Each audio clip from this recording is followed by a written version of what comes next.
PSBB itu bukan tujuan, Mbak. Jangan latah ya. Ya. Mengingatkan saja, PSBB bukan tujuan, jadi jangan latah. Yang paling bagus menurut saya adalah menghitung apakah sesuatu kondisi, situasi dan kondisi itu sudah masuk dalam satu, terjadinya peningkatan yang drastis, dua, persebaran yang masif, ya, sehingga potensi terdampaknya atau yang tertular penyakit ini akan lebih banyak. Nah, ketika kemudian situasinya seperti itu, alias tidak terkendali, maka pada saat itulah sebenarnya PSBB ini bisa diajukan. Begitu. Nah, sekarang ketika kita mengajukan PSBB itu gampang nggak sih? Nah, mari kita belajar. Belajar dari Wuhan dan Hubei, di mana satu daerah di lockdown, kemudian yang lainnya membantu. Ada success story yang bagus ya. Tapi Anda belajar dari Italia nggak? Kondisinya seperti apa? Bagaimana kita belajar dari India, gitu kan? Atau New York yang kemudian dibuka tutup akhirnya. Jadi sebenarnya yang perlu disiapkan adalah apakah pemerintah daerah menghitung secara baik apa dampak dari situasi atau apa yang harus disiapkan menuju satu situasi yang disebut PSBB.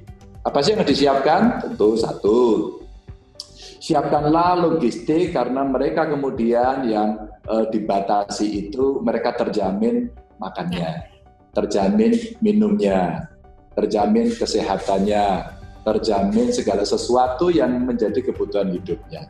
Kedua, kira-kira siapa yang akan membridging atau menjamin bahwa mereka yang dibatasi itu kemudian bisa mendapatkan hak-haknya, ya.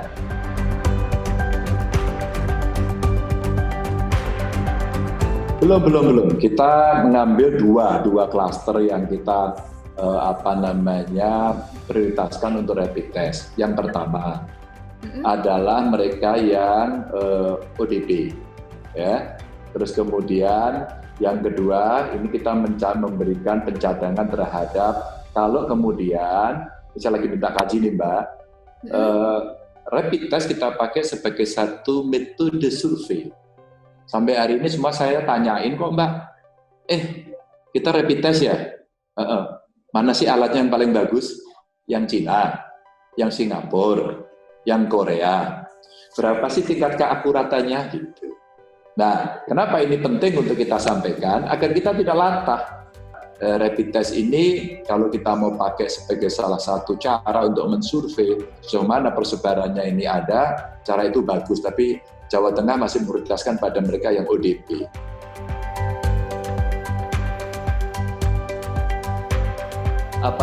Sampaikan ya kepada kawan-kawan. Tadi saya WA sama Mas Anies sama Kang Emil ya, itu kira-kira kalau setelah pembatasan belajar dari Jakarta, warga saya yang di Jakarta yang KTP-nya Jawa Tengah dapat bantuan nggak ya?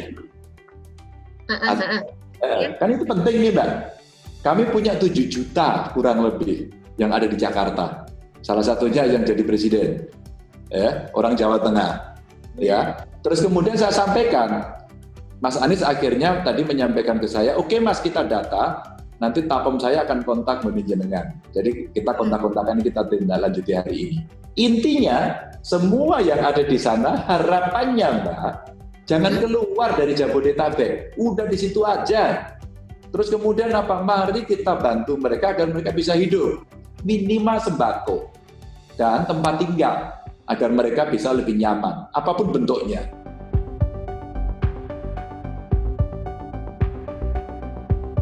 Kita karantina, mereka harus karantina 14 hari. Nah, maka desa-desa kita gerakkan agar mereka membuat rumah karantina. Bisa menggunakan balai desa, sudah ada yang menggunakan itu. Terus kemudian ada gedung sekolah, ada rumah kosong, macam-macam lah caranya sebenarnya. Nah, kita butuh masyarakat taat aja kok. Taat aja deh. Tolong bantu kami untuk taat, karena ini tidak hanya untuk kepentingan kalian saja, Anda saja, tapi juga ini kepentingan untuk keluarga Anda, masyarakat yang lebih banyak.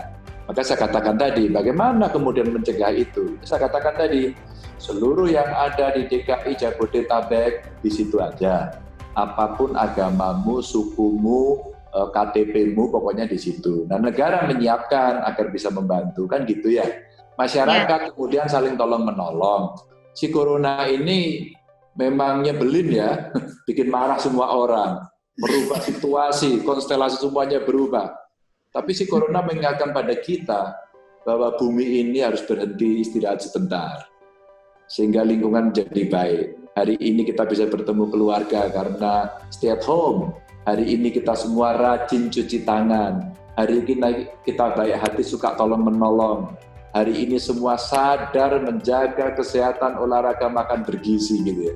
Jadi sepertinya ya mudah-mudahan segera selesai. Kalau selesai ini kayaknya peradaban akan berubah dengan tata nilai baru. Terima kasih untuk waktunya. Sehat selalu, Pak. Amin, amin. Amin, amin. Oke.